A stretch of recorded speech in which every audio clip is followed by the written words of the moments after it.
अच्छा, अब तुम्हारा है बहुत जल्दी रिएक्ट करना।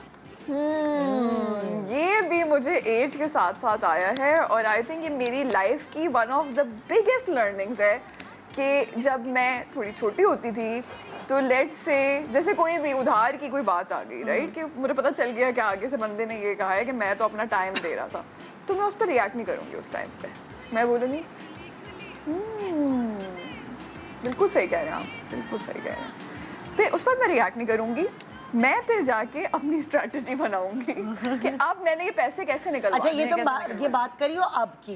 पहले तुम रिएक्ट करती? पहले मैं बताऊं क्या करती। पहले वाली बंदी मैं ये थी कि आप ही की अगर एग्जांपल लेते हैं कि उसने मुंह पे बोल दिया है कि भाई मैं तो अपना टाइम दे रहा था, तो लड़ाई शुरू तो मैं बोलूंगी क्या मतलब है तुम्हारा, ओह माय गॉड ये देखो क्या कर रहे हैं, उधर ही लड़ाई शुरू हो गई। और फिर वो तो पैसे वैसे ही गए ना पैसे। तो कभी भी कोई भी चीज, मैं तो ये कहती हूँ, अब मैंने खैर पढ़ा है, करना चाहिए। मेरी तो खैर शादी नहीं हुई है, लेकिन अगर आपकी शादी भी हुई है और आपने शौहर के मोबाइल पे मैसेजेस पकड़ लिए हैं, फौरन उठा के ये ना दिखाएं कि ये क्या किया तुमने, बिल्कुल भी ना करें। अपने ऊपर बिल्कुल नहीं दिखाना चाहिए। समझदारी वाली बात करिए, स्ट्रैटेजी प्लान करें।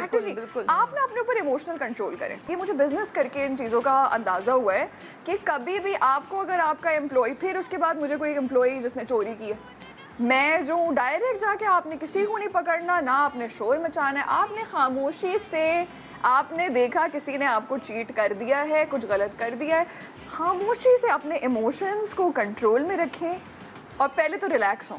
2 दिन तो आप रिलैक्स हों, तीसरे दिन बैठ के अब आप स्ट्रैटेजी सोचें कि इसने तो मुझे डसा है, अब मैं ऐसे कैसे डसूंगी, या मैं अपने आप को इसे कैसे बचाऊं। तभी तो आजकल कहते हैं इमोशनली इंटेलिजेंट होना बहुत जरूरी है। Emotional control. बहुत सारे लोग इंटेलिजेंट तो होते पर इमोशनली नहीं होते, और इस इमोशन की वजह से वो बहुत डूबते हैं। मैं हूँ बहुत बड़ी। मुझे लगता है मैं सिर्फ इमोशनल इंटेलिजेंट तो बिल्कुल नहीं हूँ।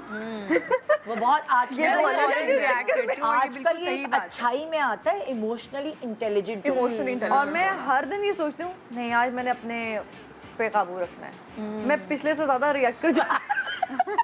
हाँ, ये नहीं करना है, बस रिएक्ट नहीं करना। और ये बताओ, हमारी जो औरतें हैं ना, औरतों में ज़्यादा होता है, औरतें ज़्यादा इमोशनल होती हैं, वो जल्दी रिएक्ट कर जाती हैं। लेकिन प्लीज़ खुदारा, कुछ भी आपको पता चले आप रिएक्ट ना करें। अगर मैं आपको पूरी खुली जो ये बात कह रही है वो पूरी बेसिकली समझाऊँ ना, तो अगर आपके साथ किसी ने बुरा किया है तो आपने ना अंदर ही अंदर दिल में यूं करना है जी।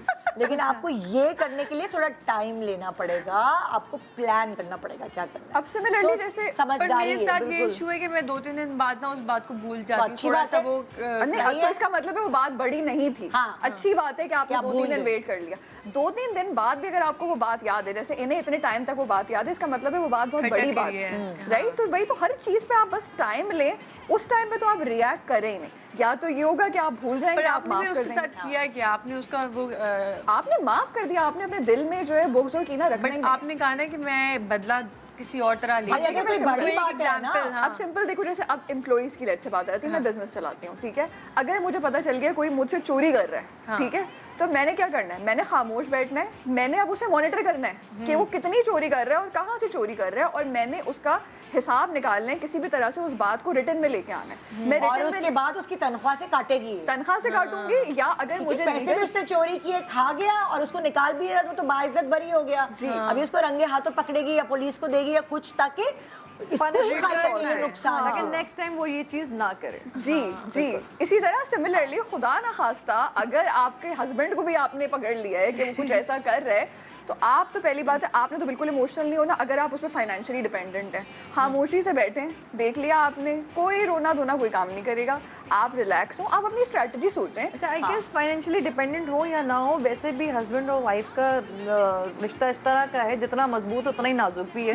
तो जितना लेट गो कर सकते हैं, क्योंकि जिसने जो करना है वो छुप के वैसे भी करेगा, तो बेहतर है कि नहीं, ऐसा नहीं है सारा। जब तो कभी कभार अगर बीवी डाडी होती ना, तो बहुत हस्बैंड डर के रहते हैं, वरना माशाल्लाह इधर उधर बिल्कुल नहीं, और कभी डरा के नहीं रखा। ट्रॉमा ही होगा ना, मतलब आप अंदर से खुश नहीं है और एक फेक लाइफ जीने पे, तो वो एक ट्रॉमा भी है, करना पड़ता है। लेकिन अगर आपने उस पर भी रिएक्ट कर दिया ना, रिएक्ट करने से कभी कभी एक तो आगे वाला बंदा ढीठ भी हो सकता है, दूसरा वो ये कर सकता है, आगे वाला बंदा सारे जगह मैसेजेस डिलीट कर देगा और जरा केयरफुली करेगा। तो अगर पकड़ना है तो पहले देख ले, खामोश, अगेन नॉर्मल और आप रिएक्शन। सोच लेंगे आपने क्या अब करना है आपने पूरी अपनी प्लानिंग करनी है। अगर अच्छा, इसका कोई फार्मूला नहीं है, हर कपल की कहानी अलग होती है। इसका कोई फार्मूला ही नहीं हो सकता कि आपने किस तरह रिएक्ट करना है, छोड़ना है कि नहीं।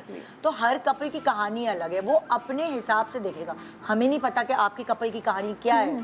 बस रिएक्ट ना करें, हाँ। अपना टाइम ले। टाइम में आपको खुद ब खुद जब आप रिलैक्स होंगे ना, तो आपको आगे की स्ट्रेटेजी समझ आ जाएगी क्योंकि कि औरतें आपने- थोड़ी सी जज्बाती होती जज्बाती हैं, गई। गलत फैसले कर देती हैं जल्दबाजी में, और बाद में फिर वो पछतावा होता है उनको कि हम ये ना करते तो वो होता। अच्छा, बहुत